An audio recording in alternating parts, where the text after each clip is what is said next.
হ্যাঁ, হঠাৎ করে লাইভে আসলাম। চরম বিপর্যয়ের সম্মুখীন পার্শ্ব শিক্ষকরা। এই অবস্থায় আপনাদেরকে কতকগুলো বিষয় আমাদের তরফ থেকে জানাতে আমরা বাধ্য হচ্ছি। সারা পশ্চিমবঙ্গের পার্শ্ব শিক্ষকদেরকে বলবো যে আপনারা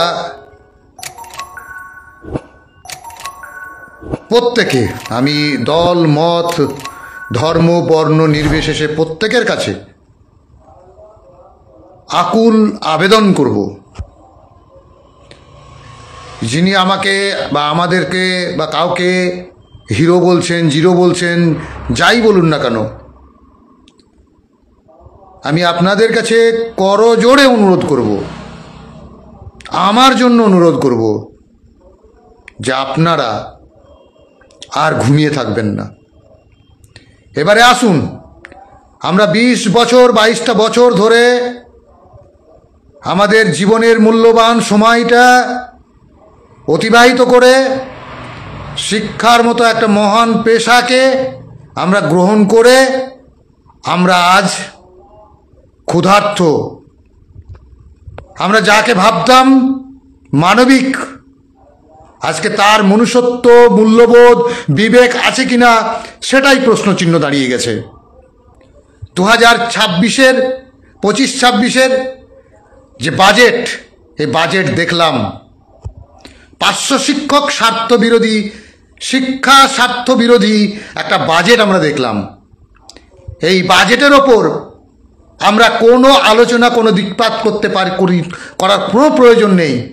কারণ যারা আস্ফালন করছেন, ফেসবুকে পোস্ট করছেন যে ঘন কুয়াশাচ্ছন্ন মেঘ কেটে যাচ্ছে, যারা বলছেন আমাদের মহাগুরু হাজির, তাকে দিয়েই, তাকে সামনে রেখেই আমরা আমাদের দাবি আদায় করব, আজকে তাদের বক্তব্য কিছু নেই। তারা এখনো আপনাদেরকে ধোঁকা দেবে। শয়তান শুধু ধোঁকা দেয়, শয়তান ধোঁকা ছাড়া আর কিছু দেয় না। সুতরাং আমি আপনাদেরকে বলবো, এবং সেই সাথে নদিয়া জেলার পার্শ্ব শিক্ষকদেরকে বলবো, সেই সাথে সাথে রাজ্যের সমস্ত পার্শ্ব শিক্ষকদেরকে বলবো, আপনারা জোটবদ্ধ হন, তৈরি থাকুন। এই সময় আমাদেরকে নামতে হবে, রাস্তায় আমাদেরকে নামতে হবে। সেটা কিভাবে নামবো, কিভাবে, কোথায়, কেমন করে আমরা নামবো, সেটাও কিন্তু আমরা পরিষ্কার করে বলবো। যতক্ষণ পর্যন্ত আমাদের বেতন না বাড়াবে, যতক্ষণ পর্যন্ত আমাদের বেঁচে থাকার রসদ এই সরকার না দেবে, ততক্ষণ পর্যন্ত আমাদেরকে, আমার মনে হয়, রাস্তা ছাড়া যাবে না। আমরা খুব দেখেছি স্কুলকে, আমরা খুব স্বার্থ স্বার্থে কাজ করেছি। আমরা আমাদের স্বার্থটা দেখিনি, আমাদের বাল বাচ্চাদেরকে দেখিনি, আমাদের পিতামাতাদেরকে দেখতে পারিনি। আমাদের সংসারটা চলছে না এ কথাটা আমাদের হয়ে কেউ বোঝাতে পারিনি, বোঝায়নি। যারা বড় বড় গল্প শোনাচ্ছিলেন, যারা বলছিলেন আন্দোলন করলেই সরকার খেপে যাচ্ছে, তাহলে আন্দোলন ভয় দেখানো ছাড়া আর তারা কি করতে পেরেছেন, তারা কেন করতে পারেননি, কেন বোঝাতে পারেননি, আমরা সেইটা জানতে চাইছি। তাদেরকেও কৈফিয়ত দিতে হবে। আমরা যেমন কৈফিয়ত দেবো, তাদেরকেও কৈফিয়ত দিতে হবে। সুতরাং আমি আপনাদেরকে অনুরোধ করব, অত্যন্ত বিনীত স্বরে অনুরোধ করব, জোর হাত করে বলবো, আর ঘুমিয়ে থাকবেন না।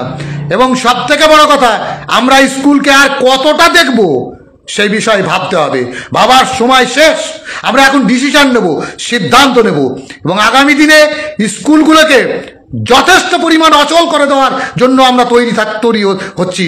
কতটা তৈরি হচ্ছেন সেটা ভাবুন এবং চলুন, আমরা ঐক্যবদ্ধ হই। আমরা নদিয়া জেলার পার্শ্ব শিক্ষকদেরকে সকলকে আমরা অনুরোধ করব, আগামী, আপনারা প্রস্তুত থাকুন। আগামী রবিবার আমরা কি বলে কৃষ্ণনগরে আমরা মিটিং কল করতে পারি। আমরা ওই মিটিংয়ে নদিয়া জেলা থেকে আমরা শুরু করব, তারপরেতে অন্যান্য জেলাগুলো হবে আসতে। এবং খুব তাড়াতাড়ি অতি সত্বর আমাদেরকে রাস্তায় নামতে হবে। কারণ এই নামাটা আমরা বঞ্চিত পার্শ্ব শিক্ষক মঞ্চ গঠন করেছি, আমরা সিদ্ধান্ত হয়েছে আমাদের, সেই সিদ্ধান্তকে যথারীতি কার্যকর করার জন্য আমরা রাস্তায় নামবো। যতক্ষণ পর্যন্ত আমরা এই আধিকারিকদের চরমতম শিক্ষা না দিতে পারবো, বেতন না বাড়াতে পারবো, ততক্ষণ পর্যন্ত আমরা রাস্তা ছাড়বো না। তাতে আমাদের যদি বেতন কাটবে, বেতন বন্ধ করবে, করুক, আমরা দেখি আমরা কতটা আমাদের করতে পারে, কতটা নির্যাতন আমাদেরকে করতে পারে। আমরা গুলি খেয়েছি, 2004-5-এ গুলি খেয়েছি, জেল কেটেছি, এখনো পর্যন্ত কোর্টে হাজিরা দিতে হয়, আমরা সব কিছু করেছি। যারা ঘরে বসে থাকেন, দেখেন, অন্যের সমালোচনা করেন, তারা নিজেদের সমালোচনা ছেড়ে একটু বাইরে বেরিয়ে আসুন, ঘোমটা খুলে একটু নাচুন, ক্যাম্পটা নাচুন, দেখুন কেমন লাগে, কেমন কতটা করতে পারেন। আপনারা বলছেন, অনেকে অনেক কথা বলছেন, কিন্তু আমরা এতদিন কথা বলিনি, কারণ আমরা ভারত সভা হল থেকে বলেছিলাম, পরিষ্কার করে বলেছিলাম, এই সরকার, এই এসপিডি আমাদেরকে শোষণ করছে, এই এসপিডি আমাদের বেতন বাড়াবে না। অথচ আপনারা বলছেন, আমাদের কথা আপনাদের কর্ণকুহ পড়ে ঢোকেনি, আমরা জল ঢালতে পারিনি আপনাদের কানের মধ্যে। আপনারা এখন বলছেন এখন নেতৃত্বরা দায়ী। নেতৃত্ব কোন নেতৃত্ব দায়ী? যারা শাসক শ্রেণীর, যারা চামচাগিরি করছে, চেটে ফুটে তাদের নোংরাগুলোকে পরিষ্কার করছে, তাদের যারা পথগুলোকে আঁকড়ে ধরে রাখার জন্য নেতৃত্ব দিচ্ছে, তারা ভালো আর আমরা খারাপ। আমরা যারা অন্ততপক্ষে কথাগুলো তুলতে পারছি, আমরা তুললে বলতে পারছি, আমরা বলছি এবং চোখে চোখ রেখে আমরা কথা বলছি, লড়াই করছি। আর সেই লড়াইয়ে আপনারা সামিলও হচ্ছেন না, সমালোচনা করবেন। আগে রাস্তায় নামুন, রাস্তায় নেমে সমালোচনা করুন। আগামী রবিবার থেকে শুরু হচ্ছে আমাদের এই লড়াই। এই লড়াইয়ে আমরা প্রথমে আলোচনায় বসবো। আলোচনায় বসার পর আমি কৃষ্ণনগরে নদিয়া জেলার সমস্ত পার্শ্ব শিক্ষকদেরকে বেলা 11টার মধ্যে কৃষ্ণনগরে আসার জন্য আহ্বান জানাচ্ছি এবং ফাইনাল আপনাদেরকে নোটিফিকেশন আমরা সোশ্যাল মিডিয়াতে জানিয়ে দেবো। অন্ততপক্ষে আপনারা তৈরি থাকুন। এই তৈরিটা এত ভীত সন্ত্রস্ত নয়, লড়াইটা করতে হবে চোখে চোখ রেখে। কারণ আপনারা জানেন, আমরা 2005-এ লড়াই করেছিলাম, আমরা 2005-এ লড়াই করেছি। সেই 2005-এ আপনারা দেখেছেন গুলি খেয়েছি, কিন্তু আমরা রাস্তা ছেড়ে দিইনি। আমরা যেদিন রাস্তা ছেড়েছি সেদিন থেকেই আমরা ডিভাইডেড হয়েছি। যেদিন থেকে আমরা ডিভাইডেড হয়েছি সেদিন থেকে আমাদেরকে শোষণ করতে শুরু করেছে। 2011 থেকে 18 পর্যন্ত এই সরকার, এই এসপিডি শোষণ করেছে, আবার আর একটা শোষণ করবে। যখনই আমরা রাস্তায় নামবো তখনই ওই চামচাগুলো বলবে যে এরা রাস্তায় নেমেছে, আর হবে না। আর আদৌ আন্দোলন ছাড়া কোনো পথ নেই, আদৌ আন্দোলন ছাড়া কোনো রকম চেটে ফুটে হবে না। একদম পরিষ্কার করে বলছি, কোনো রকম চেটে ফুটে হবে না। আপনারা আসুন, সকলে ঐক্যবদ্ধভাবে আসুন। আমরা আর পাচ্ছি না, আমাদের সংসারটা চলছে না। এ সংসার চলছে না করে আমরা শুধু কান্নাই কানবো, আমরা শুধু আত্মহত্যাই করবো না। রাজপথে আমরা প্রয়োজনে আমরা সমন্বিতভাবে আমরা আত্মহত্যা করব। আমরা সকলে মিলে একসঙ্গে আমাদের প্রাণ ঠেলে দেবো রাস্তায়, রাজপথে। দেখি ওদের কত গুলি আছে, কত গুলি করতে পারে, আমরা তাই দেখবো। সুতরাং আপনারা অন্ততপক্ষে এই ভিডিওটি আপনারা শেয়ার করবেন এবং সর্বস্তরে সবাইকে পাঠিয়ে দেবেন। আমরা বলতে চাইছি পরিষ্কার যে আমরা যতক্ষণ আমাদের বেতন না বাড়বে, একটা কত বড় অমানবিক না হলে এমনটা করা যায় না যে যারা অন্ততপক্ষে খেতে পাচ্ছে না, তাদের সংসারটা চলছে না, 10,000 টাকায় 12,000 টাকায় সংসার চলে, জিজ্ঞাসা করি, ওই মুখ্যমন্ত্রীকে জিজ্ঞাসা করি, তিনি তার আধিকারিক যদি কিছু না জিজ্ঞাসা করেন, না বলেন, ঠিক আছে, কিন্তু কিভাবে সংসারটা চলছে, এই যে এটা ওই ভান্ডার দিলেই কি হবে?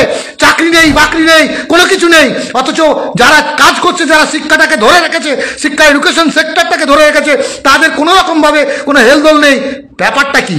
আমরা এই ব্যাপারটাই জানতে চাইছি। আমরা জানি না আমাদের কি ভাগ্যে আছে, আমাদের মৃত্যু অবধারিত আমরা জানি, কিন্তু সেটা লড়াইয়ের শহীদের মৃত্যুবরণ করব। আমরা মৃত্যুবরণ করব কার? বীরের মৃত্যুবরণ করব। আমরা জানি, দেখি কতটা পারি, আমরা করতে পারি কিনা। আমরা কোনো রকম রাজনৈতিক দল রং রাঙায়িত না হয়ে আমরা লড়াই করব ঐক্যবদ্ধভাবে। আমরা প্রত্যেককে আহ্বান জানাচ্ছি, আসুন এই অমানবিক এসপিডির বিরুদ্ধে, এই অমানবিক একটা সরকারের বিরুদ্ধে, যে সরকারটি আমাদের কথা বেমালুম ভুলে গেছে। প্রতিশ্রুতি দিয়ে যখন ক্ষমতায় আসার প্রয়োজন ছিল, যখন সাহায্যের প্রয়োজন ছিল, তখন তারা আমাদেরকে ডেকেছে, কথা বলেছে এবং আমাদের মঞ্চে এসে অনেক মায়া কান্না। আজকে দেখা যাচ্ছে তাদের কথা বেমালুম ভুলে গেছে। কি জানেন না উনি 44,000 লোক জানেন না 500 শিক্ষকরা লড়াই করছে, ক্ষুধার সঙ্গে লড়াই করছে, খুন্নিবৃত্তির সঙ্গে লড়াই করছে। এটা কি তিনি জানেন না? এত অনুনয়, এত আবেদন নিবেদন, এত মেল, এত চিঠি চাপাটি, এত ফোনাফোনি, সেগুলো কি কানে ঢোকেননি? ওনার কানে কি একদম পরিষ্কার করে জল ঢেলে দিতে হবে? কে বলেছে জল ঢেলে দিতে হবে? অন্যান্য স্টেটে কি করে? অন্যান্য স্টেটে বেতনটা দেয়, তারা বর্তমানকে তাদেরকে রাঙিয়ে রাখে, শান্ত করে রাখে, সংসারটা চালায়, ভবিষ্যৎটা দেয় না। আর আমাদের ভবিষ্যৎ দেওয়ার নাম করে এই সরকারটা ভবিষ্যৎ দেওয়ার নাম করে ভবিষ্যৎ অন্ধকার করে এবং বর্তমানকেও অন্ধকার করে একটা প্রশ্ন পেরেছে, যাদের সুপ্রিম কোর্টে যাদের বিরুদ্ধে লড়াই করছে এই এসপিডি। অথচ তাদের কথা আমাকে ভাবতে হবে, তাদের কথা চিন্তা করতে হবে, আর তাদের কথা মতো আমাদেরকে চলতে হবে, আর জহুজুর করতে হবে।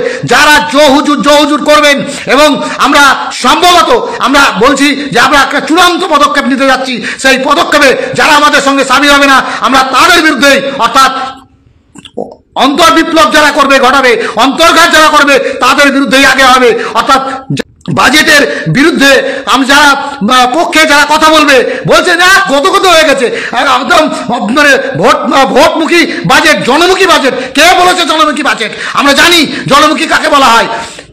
উন্নয়ন আর ডেভেলপমেন্ট আর ওয়েলফেয়ার দুটো এক জিনিস নয়। এ রাজ্য সরকার ভোটের জন্য ওয়েলফেয়ারে ব্যস্ত, ভিক্ষা দিতে ব্যস্ত। আমরা ভিক্ষা চাই না, আমরা অধিকার চাই, আমাদের অধিকারটা দিতে হবে। এই অধিকারের জন্য আমরা অধিকার না পাই, কিন্তু লড়ে আমরা দেখিয়ে দিব অধিকার কি করে আদায় করতে হয়। ওই ICDS কম্পিউটার যারা করেছে তারা লড়াই করেনি, তাদের লড়াই আমরা কুর্নিশ জানাই, কিন্তু তারা কিভাবে লড়াই করেছে না করেছে সেটাও আমরা খোলসা করে দেবো। পরিষ্কার করে আপনাদেরকে বলছি যে আমরা সবটাই জানি, কিন্তু অত্যন্ত দৃঢ়তার সঙ্গে আমরা বলছি আমরা সবটাই জানি, কিন্তু জেনেও আমরা প্রকাশ করতে পারিনি। কিন্তু এবারে কিন্তু প্রকাশ করে দেবো আমরা পরিষ্কার করে, উইথ ডকুমেন্টস আমরা প্রকাশ করে দেবো। তাই বন্ধু, আপনাদেরকে অনুরোধ করব যে আপনারা কোনো রকম আমার কথার মধ্যে যদি কেউ আঘাত পেয়ে থাকেন, কষ্ট পেয়ে থাকেন, পেতে পারেন, কারণ আমার কথাটা খুব একটা, আমি মিষ্টি কথা বলতে পারি না, তাহলে আমি সত্য কথাটা বলি তো, কি একদম মিষ্টি কথা বলতে পারি না। সুতরাং আপনারা যদি কেউ আঘাত পেয়ে থাকেন, কষ্ট পেয়ে থাকেন, নিজ গুণে ক্ষমা করবেন। কিন্তু রাস্তায় যারা আসবেন না, যারা রাস্তায় নামবেন না, যারা অন্তর্ঘাত করবেন, ফেসবুকে ঝড় তুলবেন, সমালোচনা করবেন, এরর যারা কাজ করছে তাদের সমালোচনা করবেন, তাদের জিরো থেকে হিরো বলবেন, হিরোকে জিরো বলবেন, আর এটা হয় না, এটা চলতে পারে না। কই আপনাদের 25,000 21,000-এর ভাতা বৃদ্ধি কোথায় গেল? মনে নেই? আপনারা বলেছেন, কালকে বললেন, কোথায় গেল? কেন হয়নি? কৈফিয়ত আপনাদেরকে দিতে হবে। আপনারা কেন 500 শিক্ষকদেরকে বিভ্রান্ত করেছেন, এই কৈফিয়ত আপনাদেরকে দিতে হবে।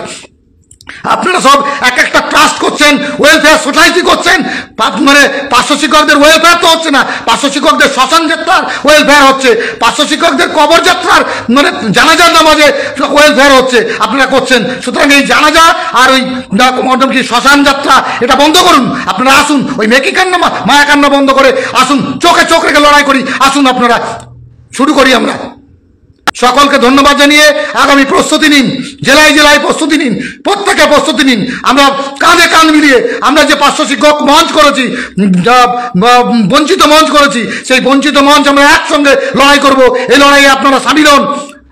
দেখি আমাদেরকে আর কি করবে, আর কতটা করলে আমরা খুন্নিবৃত্তি না থেকে আরো রেহাই পাবো না, পেতে পারি না। কি করে আমরা সংসারটা চালাবো? আমরা স্কুলে যাব, স্কুলকে টোটাল সময়টা 10টা থেকে 4টে পর্যন্ত স্কুলকে দেবো। আমাদের সংসারটা কে দেখবে? আমাদের সংসারটা কি মুখ্যমন্ত্রী দেখছেন না কেন? কে বলবে কথাটা? এই কথাটা কার কাছে বলবো? রাস্তায় বলবো। কেন বলবো না? এটাকে ভাইরাল করুন, এই ভিডিওটাকে ভাইরাল করুন, মুখ্যমন্ত্রীর কানে পৌঁছান, জল ঢুকুক। আমরা খেতে পারছি না, 10,000 টাকায় কি হয়? 8,000 টাকায় 9,000 টাকায় কি হয়? এটা কি সম্ভব? এটা কি মানবিক শাসক? এই শাসক কি মনের দিক থেকে কথা বলছে? তার নিজের সঙ্গে ঠিক করছে? তার যে কমিটমেন্ট, সেই কমিটমেন্ট কি ঠিক ছিল? আছে না ভোটমুখী কমিটমেন্ট? জানি না আমাদের ভাগ্যে কি আছে। আমরা ভাগ্য পরিবর্তনের জন্য লড়াইয়ের পথেই নামবো। আমাদের লড়াইটাই হচ্ছে শেষ কথা। লড়াই হবে, রাস্তাই হবে, আমাদের রাস্তা দেখাবে। যে যাই ভাবুন না কেন, আজকের এই বাজেটকে যে যতটাই জনমুখী বলুন না কেন, এটা শিক্ষা হরণকারী, 500 শিক্ষক স্বার্থ বিরোধী একটা বাজেট। এটা জনমুখী বাজেট হতে পারে না। তাহলে কি আমরা কি জনগণের বাইরে? 44,000 ইন্টু তার পরিবার 4 জন করে, তাহলে এরা কারা? এরা কোথায় আছে? এরা কোন দেশের লোক, কোন দেশের নাগরিক? এরা কি বাংলার নাগরিক? এরা কি ভারতবর্ষের নাগরিক? আর যারা বিরোধী দলের আছেন তারা কি দেখতে পান না যে এই লোকগুলোর জন্য লড়াই করতে হয়, এই লোকগুলোর জন্য কথা বলতে হয়? তারা তো বলেন না। তারা তো শুধু মাত্র তাদের ভোট নিয়েই ব্যস্ত। তাদের ভোট নিয়েই ব্যস্ত। সুতরাং আমি আপনাদের প্রত্যেককে অনুরোধ করব, আসুন আমরা নিজেদের মধ্যে বিভেদ ভুলে গিয়ে ঐক্যবদ্ধভাবে রাস্তায় নামি এবং প্রত্যেকটা স্কুলকে আগামী দিনে আমরা দেখিয়ে দেবো যে আমরাও জানি, আমরাও পারি। দেখি আপনারা কতটা পারেন, করতে পারেন। ধন্যবাদ সকলকে।